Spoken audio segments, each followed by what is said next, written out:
Shalom semuanya, semangat sore. Jos kandos kaspol bakar terus. Kita akan buka 1 Yohanes 2. 1 Yohanes 2 ayat 21.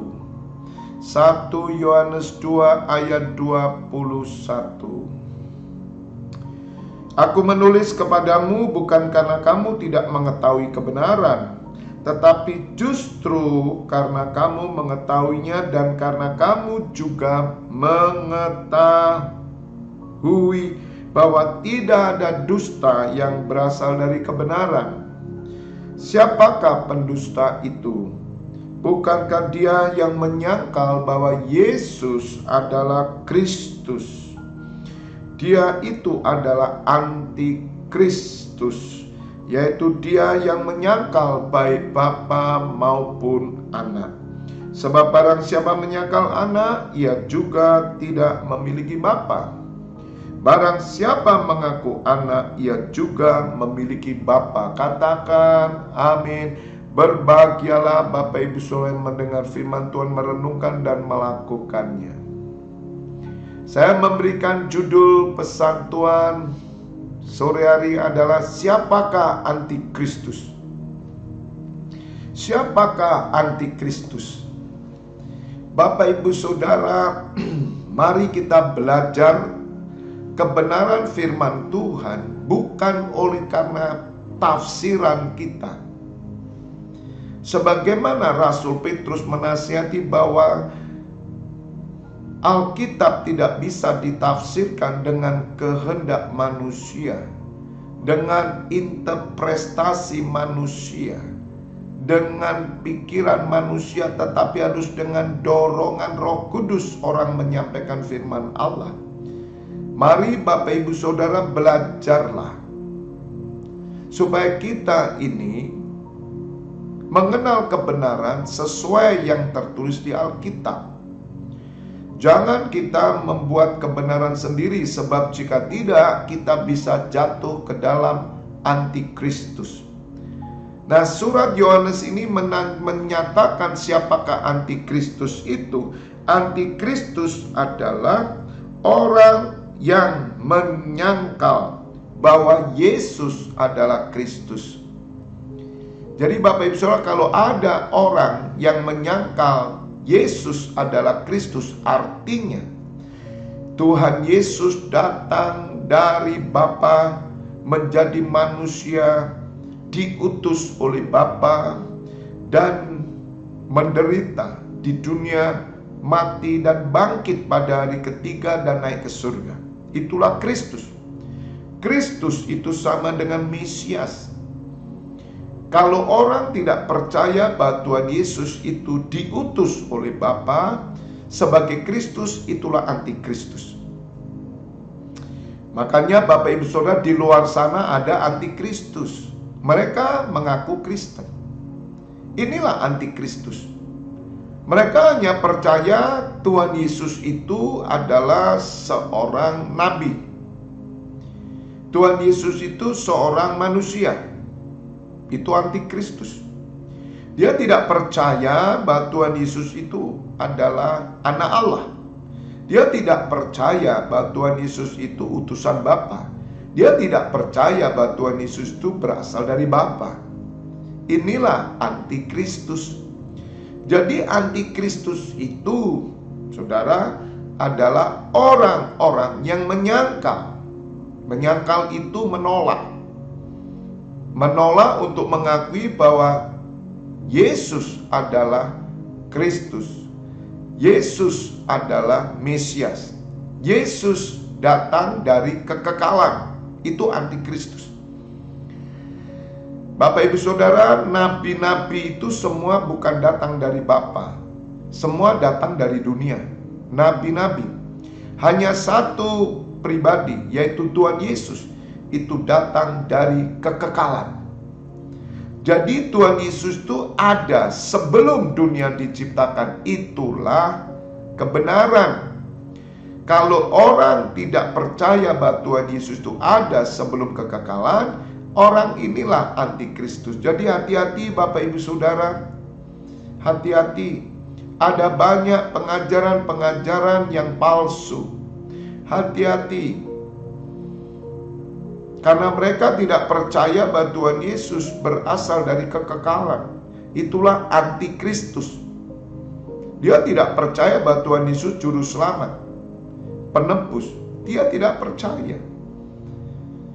Dan antikristus sudah ada Bapak Ibu Saudara, sudah ada ya. Jadi di sekeliling kita sudah ada antikristus. Tetapi mereka belum melakukan agresinya. Mereka belum melakukan tindakannya, belum Saudara, karena masih ada yang menahannya. Jika yang menahannya disingkirkan, disitulah dia akan bergerak. Walaupun hari ini Bapak Ibu Saudara, antikristus itu sudah ada dan mereka memasuki bait Allah. Nah Bapak Ibu Saudara, yang kedua, siapa disebut antikristus? Antikristus adalah dia yang menyangkal baik bapa maupun anak. Nah perhatikan, jadi siapakah antikristus? Yang pertama, dia menyangkal bahwa Yesus adalah Kristus. Kristus itu adalah orang yang diutus Allah, bukan nabi. Memang nabi diutus oleh Allah, tapi nabi berasal dari dunia. Tetapi Tuhan Yesus bukan berasal dari dunia. Tuhan Yesus berkata, aku datang dari atas. Orang yang datang dari atas, dia di atas segalanya. Terbukti Bapak Ibu Saudara, siapakah nanti yang datang untuk menghakimi manusia? Hanya Tuhan Yesus. Siapakah yang boleh menghakimi manusia kalau bukan Tuhan dan Allah? Jadi Bapak Ibu Saudara harus mengerti, siapakah yang boleh menghakimi manusia? Apakah manusia boleh menghakimi manusia? Tidak mungkin. Karena manusia semua berdosa, jadi tidak mungkin manusia bisa menjadi hakim. Hanya satu, yaitu manusia Yesus Kristus. Dialah Tuhan dan Allah. Dialah anak Allah. Dialah Kristus. Yang kedua adalah orang yang menyangkal, artinya menolak. Orang yang menyangkal Bapa itu antikristus. Hati-hati Bapak Ibu Saudara. Orang yang menyangkal Bapa, dia menyangkal anak juga. Orang yang menyangkal anak, dia menyangkal Bapa. Bapak Ibu Saudara, hati-hati. Di YouTube bisa dicek, ada pendeta yang menyangkal Bapa. Ini antikristus loh Bapak Ibu Saudara. Jangan ikuti. Jangan ikuti ajaran yang menolak Bapa, menolak doa Bapa kami. Mereka antikristus. Hati-hati Bapak Ibu Saudara. Saya melihat ada banyak orang Kristen terkecoh. Orang ini mengatakan Bapak Ibu Saudara bahwa tidak ada Bapa. Doa Bapa kami tidak perlu lagi dan itu berdosa. Pengikut Bapa, mereka pasti masuk neraka. Itu statementnya Bapak Ibu Saudara, hati-hati. Jadi kalau ada orang yang menyangkal Bapa atau tidak mengakui Bapa, menolak Bapa, inilah antikristus. Bapak Ibu Saudara dengar, firman Tuhan berkata, barang siapa yang menyangkal Bapa, dia menyangkal anak. Dialah antikristus, yaitu dia yang menyangkal baik Bapa maupun anak. Barang siapa menyangkal anak, ia juga tidak memiliki Bapa. Barang siapa mengaku anak, ia juga memiliki Bapa. Bapak Ibu Saudara, aliran ini hati-hati. Dibawa oleh seorang pendeta yang jelas-jelas ini antikristus. Anehnya, pendeta ini menerima anak, menerima Tuhan Yesus, tetapi dia menyangkal Bapa. Bapa tidak ada. Karena pengajaran yang mengatakan Tuhan Yesuslah Bapa itu. Jadi kita tidak boleh berdoa lagi kepada Bapa. Saudara dengar, inilah antikristus. Bapak Ibu Saudara, Alkitab ini benar. Jadi Rasul Yohanes menunjukkan siapa antikristus. Yang pertama, orang yang menolak bahwa Yesus adalah Kristus atau Mesias, itu antikristus. Yang kedua, orang yang menolak Bapa. Bapak Ibu Saudara, Bapa itu ada. Rasul Petrus menyatakan bahwa ketika mereka dibawa ke atas gunung, mereka melihat bagaimana Tuhan Yesus menyatakan kemuliaannya, dan mereka melihat Musa, mereka melihat Elia. Artinya Musa itu ada, Elia ada. Ya, jadi Bapak Ibu Saudara, apa yang dinyatakan oleh Tuhan Yesus bahwa ada Taurat Musa, ada kitab nabi-nabi yaitu Elia, dan ada kitab Mazmur, itu benar. Dan itu semua menulis tentang Mesias. Dan ketika Petrus mau mendirikan kemah, ya, kemah bagi orang Israel itu adalah tempat pertemuan. Mereka mendirikan satu untuk Tuhan Yesus, satu untuk Musa, dan satu untuk Elia. Tetapi terdengarlah suara dari atas, yaitu suara Bapa dari Tuhan Yesus, yaitu Elohim Yahweh. Inilah anakku yang kekasih, kepadanya aku berkenan. Jadi Tuhan ingin supaya saudara memiliki satu penyembahan, yaitu di dalam Yesus Kristus Tuhan. Satu kemah saja. Nah Bapak Ibu Saudara, Rasul Petrus berkata, kami menyaksikan bagaimana Tuhan Yesus mendapatkan kehormatan dari Yang Maha Kuasa. Bapak Ibu Saudara, ada banyak orang yang tidak percaya kepada Bapa. Jangan mengikuti gereja yang tidak mengakui Bapa. Bapak Ibu Saudara, gereja yang menolak Bapa adalah gereja yang sesungguhnya menganggap Yesus Kristus adalah Bapa. Berarti mereka meniadakan Bapa itu. Dan inilah yang terjadi Bapak Ibu Saudara hari ini, supaya Bapak Ibu Saudara jangan sampai jatuh dalam pengajaran antikristus, di mana yang sesungguhnya inilah penyesatan. Saya tunjukkan 2 Petrus 1 ayat 17. Kami menyaksikan bagaimana ia menerima kehormatan dan kemuliaan dari siapa? Dari Allah Bapa. Bapak Ibu Saudara, ada gereja, ada gembala, pendeta, hati-hati, sudah ada antikris. Mereka menolak Bapa. Bapak Ibu Saudara, bagaimana mungkin orang menolak Bapa? Bapa yang dari mulanya, dari kekal sampai kekal, yang ada, yang sudah ada, dan yang akan datang. Artinya Bapa akan dinyatakan bersama putranya. Rasul Petrus menyatakan bahwa Tuhan Yesus menerima kehormatan dan kemuliaan dari Bapa ketika datang kepadanya suara dari Yang Maha Mulia. Siapa Yang Maha Mulia? Yang mengatakan, inilah anak yang kukasihi, kepadanya lah aku berkenan. Suara itu kami dengar datang dari surga ketika kami bersama-sama dengan Kristus di atas gunung yang kudus. Jadi Bapak Ibu Saudara sekarang mengerti, sangat gampang. Siapakah antikristus itu? Orang yang menolak bahwa Yesus datang dari Bapa. Yang kedua, antikristus adalah orang yang menolak Bapa itu. Hati-hati Bapak Ibu Saudara ya. Ada banyak antikristus, hati-hati. Mari kita mengajarkan kebenaran dengan benar. Memang Yesus Kristus itu kita beritakan, kita muliakan, supaya semua orang percaya kepada Tuhan Yesus. Tapi jangan lupa bahwa kita tidak boleh menyangkal Bapa.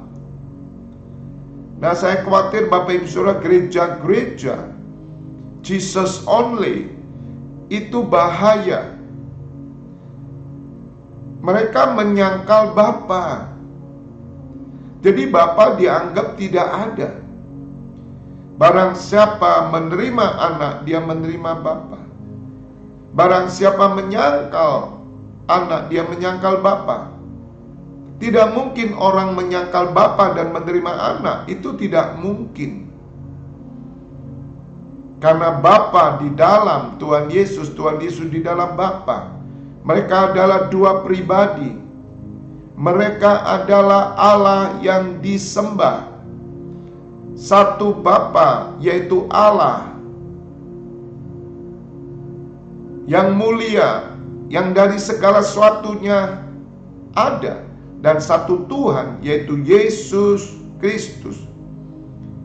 Bapak Ibu Saudara, mari sore hari ini imam-imam, jangan ada satu imam pun pasukan doa kiamat yang menyangkal Bapa. Kalau saudara ditanya menyangkal Kristus, menyangkal Yesus, mungkin tidak. Tapi banyak orang Kristen hari ini menyangkal Bapa. Termasuk salah satu pendeta yang saya sebutkan, dan jelas-jelas dia berkata, semua orang yang menyembah Bapa, mereka tidak masuk surga. Bapak Ibu Saudara, ini penyesatan. Dan inilah yang dikatakan oleh Rasul Yohanes. Karena pada waktu itu di Yerusalem pun banyak penyesat. Ada banyak orang mulai meniadakan Bapa. Tetapi ada kelompok yang meniadakan Yesus Kristus. Dua-dua tidak boleh ditiadakan, karena itu kekal adanya. God bless you all. Kita berdoa. Korema shangarama ramasi, korema sandarama rama ya raya masu. Kami bersyukur ya Bapa, sore hari ini mata hati kami, mata rohani kami dibuka. Sebab hari ini ada banyak antikris. Dan antikristus itu adalah orang yang menyangkal bahwa Tuhan Yesus berasal dari Bapa, keluar dari Bapa. Dan yang kedua, antikristus adalah orang yang menolak Bapa. Bapa, gerejamu hari ini mereka sudah terkontaminasi, dan ada banyak gereja yang Jesus only. Bapa, ampuni. Janganlah antikris berasal dari gereja. Orang-orang yang mengajarkan bahwa menyembah Bapa itulah pendosa atau tidak akan selamat, kiranya mereka bertobat. Ya Bapa, merekalah adalah orang-orang fasik dan orang berdosa. Ampuni ya Bapa. Di hari akhir ini Bapa, ada banyak penyesat yang masuk gereja. Antikristus. Dan antikristus berasal dari kami Bapa, dari gerejamu. Ampuni ya Bapa. Oleh karena itu kami mohon Tuhan Yesus segera datang Bapa. Kalau tidak ada banyak penyesat Bapa, ada banyak kemurtatan dan kedurhakaan. Bapa, ampuni Bapa. Karena ternyata kami mengerti bahwa orang bukan hanya menyangkal Tuhan Yesus berdosa, tapi menyangkal Bapa juga berdosa. Ya Bapa, biarlah MCC Internasional mengembalikan tatanan kerajaan Allah di gereja dengan benar, struktur kerajaan Allah dengan benar, supaya semua umatmu percaya bahwa ada 3 pribadi Allah yang disembah. Orang percaya pada fungsinya masing-masing, yaitu Bapa dan Tuhan Yesus serta Roh Kudus. Kami bersyukur ya Bapa. Terima kasih. Kami serahkan doa rally 10 hari, rally doa 10 hari. Ini hari ke-7 Bapa. Biarlah kami tetap setia, komitmen terus Bapa. Tambahkan pengertian rohani, hikmat rohani khususnya kepada hamba-Mu. Dari hari pertama sampai hari ke-7 Kau sudah menunjukkan kegerakan-Mu yang dahsyat dan luar biasa. Biar kami mabuk oleh roh, biar kami dipenuhi dengan aliran air kehidupan. Biarlah kami menjadi penyembah-penyembah yang benar. Biarlah kami adalah orang-orang yang hidup dalam kemuliaan Allah. Terima kasih ya Bapa. Saat ini Bapak Ibu Saudara, buka kedua tanganmu, terimalah pengurapan minyak dan anggur, persekutuan dengan tubuh dan darah putranya Yesus Kristus yang menyucikan dan menyembuhkan. Berkat kehidupan turun atasmu di dalam nama Bapa, Putra dan Roh Kudus. Bapak Ibu Saudara yang sudah menerima berkat Tuhan sore hari ini bersama, katakan amin. God bless you all. Jos Kandos Gaspol, bakar terus.